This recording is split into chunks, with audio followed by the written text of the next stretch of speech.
2 things I wish I knew right off the rip before I even opened a studio.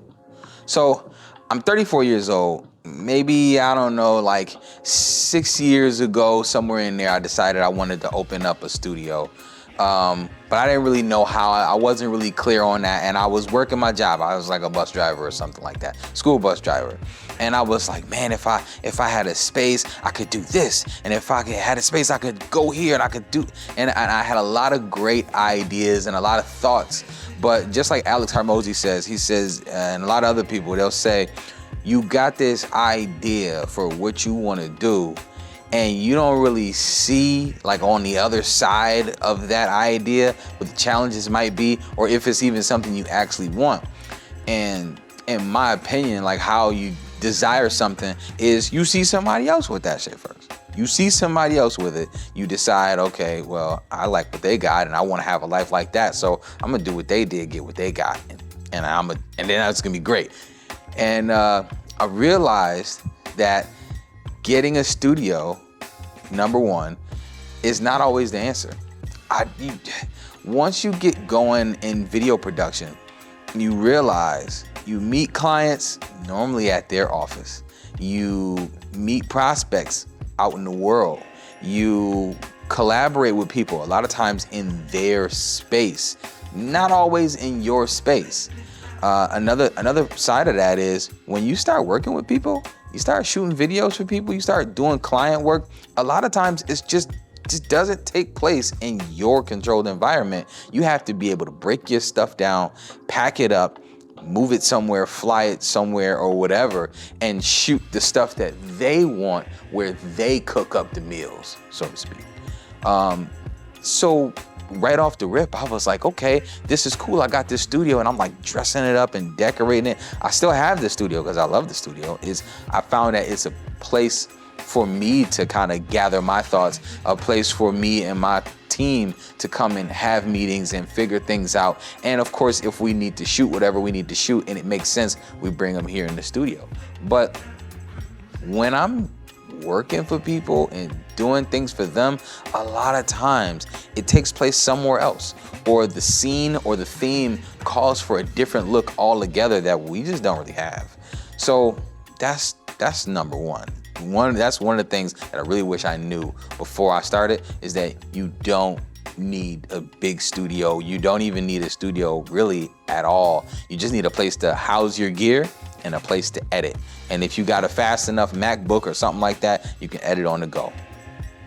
The other thing that I really wish I fully understood is how to get clients.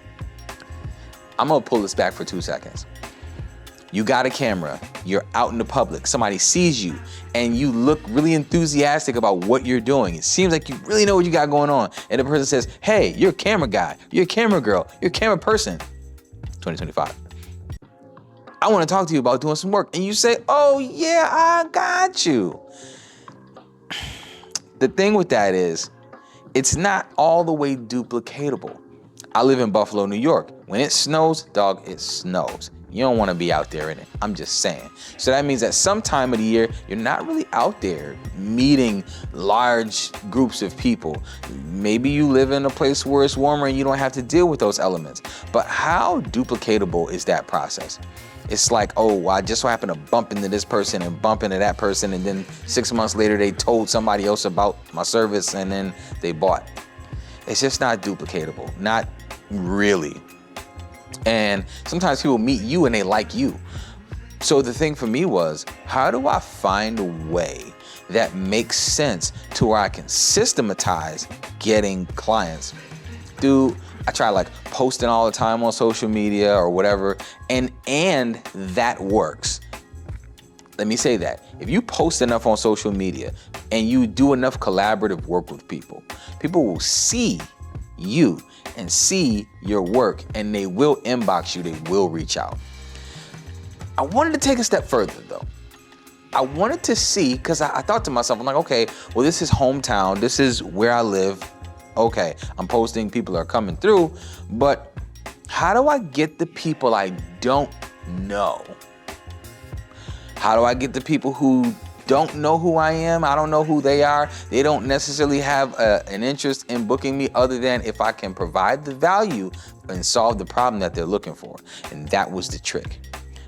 A whole separate video will go into the nuts and bolts of what I learned on how to do that, but the long and the short end of it is how to get clients was so important. And I found that doing sales, like understanding the sales process or even making a sales process. And let me just say this, when I say sales process, I don't mean being a grimy salesperson. What I mean is, how do you find the people who you're supposed to be talking to? Well, no, let me take a step further.